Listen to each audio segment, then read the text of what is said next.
If I can have your attention here in the Media Center, we'll continue on with today's Monster Energy NASCAR Cup Series media availabilities. We are joined by Joey Logano, driver of the number 22 Shell Pennzoil Ford for Team Penske. Joey, this has been a good track for you and a good season to start off. How much momentum do you feel like you have coming into this race weekend? Yeah, it's been a nice start, especially kind of how last season went. It feels nice to see the front again and be able to lead some laps and have the chances to win. That's a nice feeling, and to be able to unload today and have some good speed in our race car, I think we have something good to qualify with. So, yeah, feeling good about it. Confidence levels growing throughout the whole race team again. I think that's a good thing, and we keep this consistency up. That's something that's nice right now. We've been very consistent this year, and hopefully you just keep that rolling and get a win this weekend. Outstanding. We'll open the floor up for questions. If you have a question, please raise your hand. We'll get a wireless microphone to you. We'll start here with Lee, and then we'll go to Wolfgang. And the points leader. That was a nice consolation prize, wasn't it? That felt nice. Yeah. I mean, yeah. It's only 3 races in, but it feels nice, yes. Your teammate was lobbying about the Fords not being able to keep up with the Toyotas and the Chevys before the season started. It's clear you guys look pretty stout. Are you happy with the progress that Ford made in the offseason? Yeah, I am. The progress has been in the right direction. I think there's a few reasons on why that is. I think the Hawkeye system and all that has really kind of changed the game a lot for a lot of race teams, and I think it kind of brought us a little bit more into the playing field, which is great for us. And I think we made some good improvements over the offseason. I think we've been able to make our cars a little bit better. So I think there's a few things that kind of helped us get that way. I think you still see the other manufacturers are going to be good. And I'm sure Chevy's going to figure this thing out pretty quick as well. With the new body, we kind of seen Toyota do the same thing last year, is have a slow start, and by the end they were really, really fast. So we're hoping that doesn't happen, but so far it's been a great start for Team Penske and for all the Fords. Really have shown some good speed. We'll go to Wolfgang, to Bob, and then to Mike, and then to Reed. Yeah, Joey, Team Penske started from last year 2-car, now to 3-car team. Do you think, or you feel, as maybe the more correct word, do you feel it's already a different way of operation, logistics?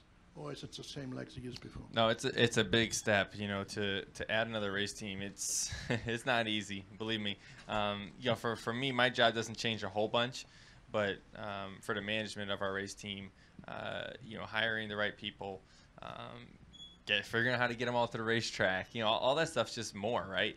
The way we set up the way we share our data.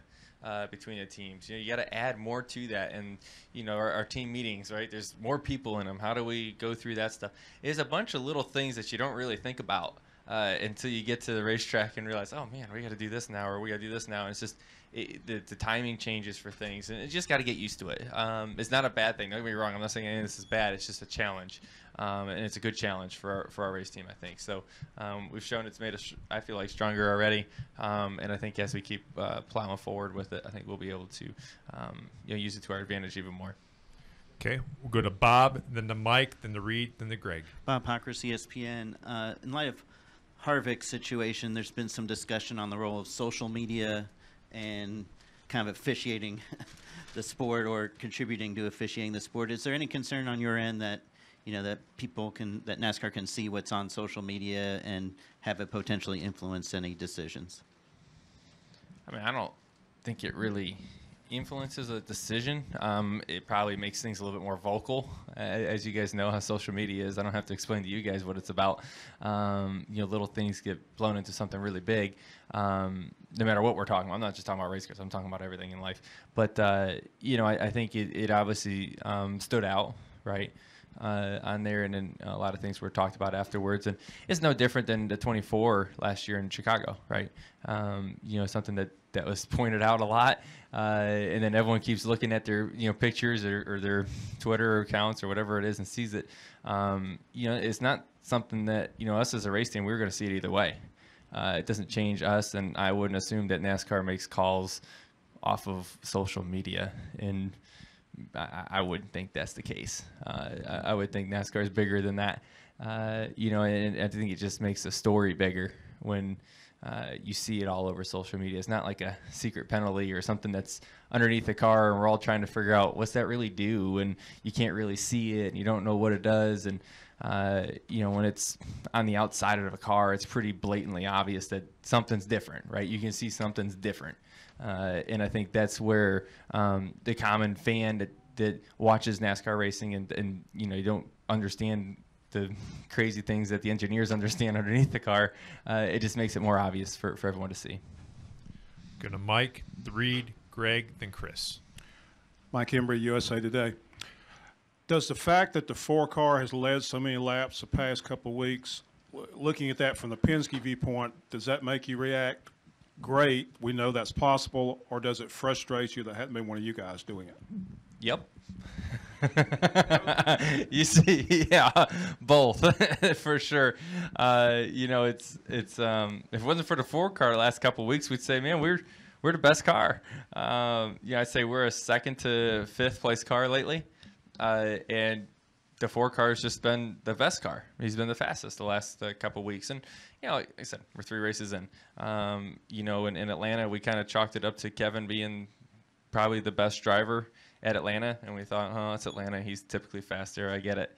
Vegas is one of those things that we all thought, wow, maybe it wasn't just Atlanta. And I think Phoenix has always been a good track for him as well. So it'll be it takes a few weeks to kind of realize where exactly you stand. I think we're in good shape so far. But yes, I do think that he's a solid step in front of everybody right now. Yeah, I think that team is. Reed Spencer, NASCAR Wire Service. When you guys come back here in the fall, the track's going to be flipped. The restart zone's going to be in turn 2, and the finish line in the dog leg. Have you thought about how that's going to change things here? I've thought about it some, but some of it you don't really know until you get there. And honestly, I'm focused on this weekend and what I have to do for restarts with the start-finish line where it's at. But it will change everything drastically. Just think about, where the start-finish line is supposed to be located, and thinking about when you get past that start-finish line and it opens up. That's going to be pretty awesome. It's going to be crazy. It's going to open up more than any track we go to right now. So, there'll be plenty of lanes to pick from. And it's all going to funnel down some into turn 3 and funnel down even more off of turn 4, and then funnel one more time into turn 1. So everyone's going to have to keep trying to find these holes to get back into, but there's so much opportunity when you cross that start-finish line for pulling out. So I think there'll be some crazy moves there. There might be drivers that are a little too aggressive that may make the move too soon, which may cause a penalty. There may be drivers that are a little too aggressive into turn 3 and may slide up the racetrack, and that'll definitely change up the way that 3 and 4 works, because it's such a long sweeping corner that you can have one guy slide up, and the crossover move is pretty apparent there that you can do a lot there with it. So I'm excited about it. I think it's a great change this track's making. Obviously with the we'll all get kind of suckered into the, how the garage is going to be better and the grandstand's going to be better and all. And I agree, that's going to be great, and I'm glad they're doing that. But I think for the racing, I think that's another step that's probably hidden in this whole thing. Greg? Can you talk to me about your strategy now? Greg Moore, Arizona Republic. Good to meet you. Hey. Can you talk to me about your strategy in that turn now, the way it is? When do you dip? When do you not? In 3 and 4? Yeah. Or the 1 and 2? I'm confused on what's 1 and 2 right now.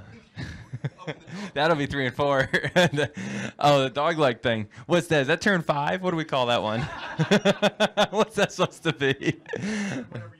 I'm still confused on how there's 4 turns around a racetrack. I see 2. I see 3 here. Why is there only 3 at Pocono? Shouldn't there be 6? I don't know. These are the things that go through my mind that I can't figure out. Maybe you guys can help me. Anyways, the dog leg thing, or turn 5 or 3, whatever you want to call it. Yeah, I mean, I think it's something that's right now is played a lot, right, on restarts, and you can go 3, 4 wide, and there's plenty of room for it, and I think that's cool. And the fact that it's so abrupt when you go down there, there's no smooth transition, and our cars are on the ground, right? So you don't the car doesn't absorb it with suspension. You hit the racetrack. It's an impact when you go down there, which isn't really doing any favors to your car, but there's times that you got to do that to make the room that you need to make a big move and to make a pass or something like that. So it's something that's played a lot during the race. I think it's a cool thing, a unique piece about Phoenix here. So I think that's great. You think you'll do it more or less going forward? I think the restarts will make it happen more, but it happens quite a bit now. Sure. I mean, every restart, there's somebody that goes way, way down there, and it goes out of. It's funny as I was watching the race. Some drivers go like out of camera view. And it's like, where'd he go? And they come back up. It's pretty cool. Wrap up here with Chris. Chris Knight, catchfence.com. Just wondering how you were adjusting to fatherhood now that you're on the road every week. Yeah, that's definitely different. It's hard. I feel bad for my wife Brittany because I leave her on the weekends right now because these West Coast races are just too far to bring them in. She's on her own toughing it out. And I tried to tell her that I'm not sleeping so well here, and it's really hard. But she's doing great. She's a champ. I'll tell you that much. And I try to help as much as I can when I can when I'm at home. But I always feel bad when I leave. But it's been the biggest transition is just kind of figuring out your time and how to prioritize your life, because that's probably one of the biggest differences, right? Is how can you spend as much time, especially right now this West Coast swing. You guys know how it is. You're never home, and you want to spend as much time when you're at home, but you still got to work when you're at home. So it's just hard to try to figure out the time and when you can do certain things without cutting anything out. And so I think just trying to figure out my life from that standpoint away from the racetrack has been probably the biggest adjustment for me personally. But it's been the coolest adjustment of my life, I can tell you that much. It's so much fun to just see him and look at him and things he changes every day. And it's been entertaining, to say the least. He's starting to smile. Yeah, he's starting to smile a little bit and giggle a little bit, which is pretty cool. He never sits still, which I know where that came from. That's for sure. He never sits still, so I get in trouble for that because that's apparently my fault. So when he doesn't sit still and cries all day. Well, we'll let you move on and continue your motion back to the garage. And thanks for taking the time to join us today. All right, cool. Thanks, guys. Have a good one.